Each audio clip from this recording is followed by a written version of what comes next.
Bonjour, Noza Boujema, directrice de recherche INRIA et directrice de l'Institut d'Ataïa, qui est un institut qui s'occupe des sciences des données, l'intelligence artificielle et la société.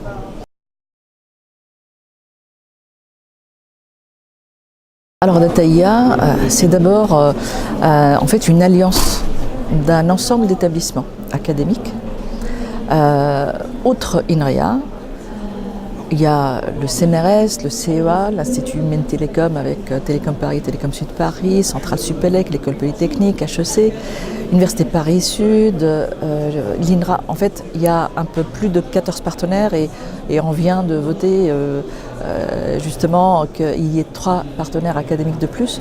Donc c'est vraiment fédérateur vraiment d'une alliance d'établissements académiques, avec une force de frappe d'encadrement vraiment importante et très intéressante parce qu'elle est complémentaire en termes de compétences. Donc ça regroupe pas seulement les data scientists de ces établissements, c'est-à-dire des gens qui ont des profils en mathématiques informatiques, mais aussi des juristes, des économistes et des sociologues. Par exemple, l'ENSAE, qui est membre, aussi fondateur, il y a le laboratoire de sociologie computationnelle qui est impliqué. Donc en fait, c'est vraiment un écosystème et notre objectif justement, par rapport à votre question, c'est d'essayer de répondre aux enjeux de l'IA, d'abord faire le développement du cœur d'IA, c'est-à-dire de nouvelles approches en apprentissage par machine et vraiment les fondements, parce qu'il y a encore beaucoup de choses à faire, outre le deep learning, heureusement, donc il y a une marge de progression sur les algorithmes d'apprentissage. On est loin de pouvoir complètement résoudre l'apprentissage non supervisé, l'IA générale et dite l'IA forte. Donc il y a encore beaucoup de chemin à faire déjà dans le cœur d'IA, mais aussi pour vraiment traiter des sujets concrets.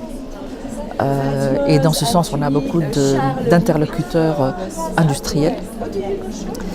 Et donc, pour vraiment traiter des sujets avec impact, il est indispensable de considérer le problème dans ses perspectives 360, c'est-à-dire pas uniquement, entre guillemets, techno-push, pas uniquement d'un point de vue technologique et scientifique, mais aussi impact social, mais aussi considération de modèle business, mais aussi également, bien sûr, l'aspect régulation. Et donc, quand on anticipe, quand on fait la co-conception avec les autres disciplines dès le départ de ces problématiques, en général, ça a plus de portée, ça a plus d'impact en termes de résultats.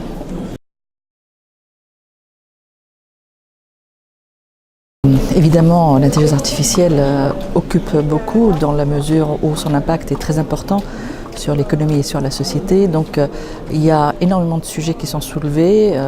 Quels sont les facilitateurs pour le déploiement, pour l'appropriation de ces technologies déjà par les industriels?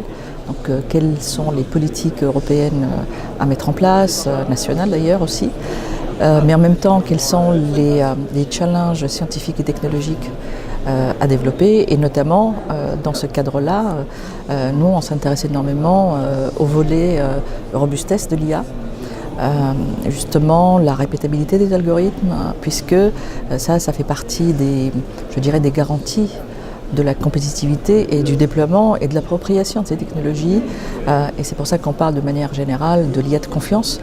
L'IA de confiance qui est conforme justement non seulement à la régulation existante, mais aussi à des valeurs de société. C'est dans ce sens-là qu'il y a un certain nombre de réflexions donc sur la question de l'IA responsable, mais aussi de l'IA robuste.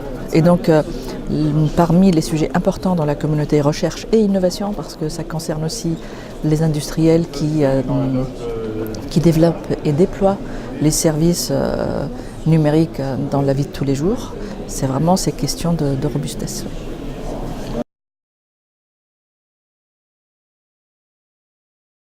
La France, elle a elle a beaucoup de qualités qui commencent déjà au niveau des compétences. Donc c'est vrai que avec un certain nombre d'autres pays aussi en Europe, on peut trouver effectivement en Angleterre en Allemagne et quelques autres pays, mais la France est très riche en compétences. Il y a un écosystème qui favorise justement la création de start-up dans cet état d'esprit. Maintenant, justement, ce qui me semble encore à développer davantage, c'est le partenariat public-privé. Qui n'est pas assez installé comme d'autres pays, comme les États-Unis ou la Chine. C'est ce pont-là entre la recherche académique et la recherche industrielle qu'il faut davantage développer. Maintenant, je peux comprendre qu'effectivement, on n'a pas les équivalents GAFA en Europe, qui ont un peu plus, je dirais, de confort en termes de capacité d'investissement que les industriels français, dans la majorité des cas, en fait, ils sont plus dans le B2B de manière plus large que les GAFA. Et du coup, en termes de capacité d'investissement et de prise de risque, en fait, c'est ça aussi. Donc c'est la capacité de prise de risque qui peut être à développer davantage.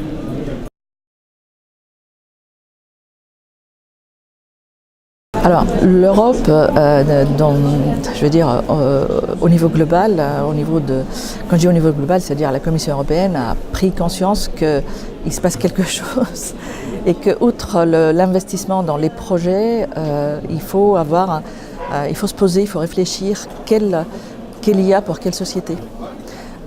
Et donc, c'est dans ce sens-là qu'ils ont créé un groupe d'experts indépendants qu'on appelle le High Level Expert Group en IA, composé de 52 experts avec vraiment des expertises très représentatives finalement, parce qu'on trouve des industriels, des académiques, des sociétés savantes, mais aussi des associations de consommateurs.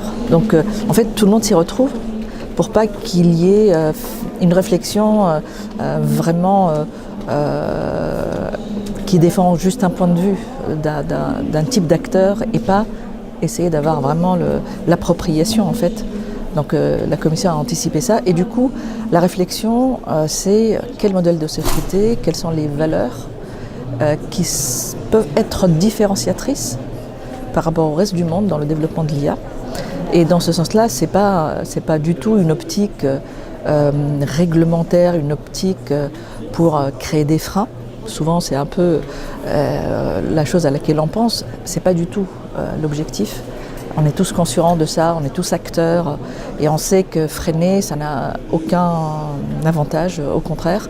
Mais justement, la Commission réfléchit sur le fait que fonder le développement technologique de l'IA sur des valeurs de société, c'est un différenciateur en termes de compétitivité économique par rapport à d'autres services que le reste du monde pourrait offrir.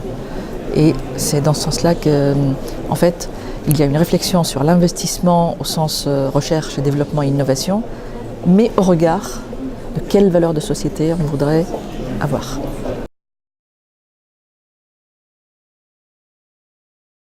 Alors, je suis très touchée par l'impact de l'IA sur la santé, par exemple. Là, c'est quelque chose, ce sont des progrès très clairement extrêmement impactants, bénéfiques. Et si on peut avoir justement cette capacité non pas de faire de la médecine, je dirais a posteriori pour soigner les gens, mais plutôt préventive, et pas seulement prédictive, c'est un énorme bénéfice aux personnes, mais aussi à l'économie du pays et aux personnes. Donc là, il y a beaucoup de foisonnement dans cette sphère-là, et c'est moi je dirais, voilà, la santé parce que ça touche tout le monde, mais par ailleurs, les domaines sont énormes, sont nombreux, la mobilité, l'énergie, pareil, l'environnement, c'est je dirais, c'est monumental ce que peut nous apporter l'IA pour préserver l'héritage que nous avons de la Terre qu'on habite.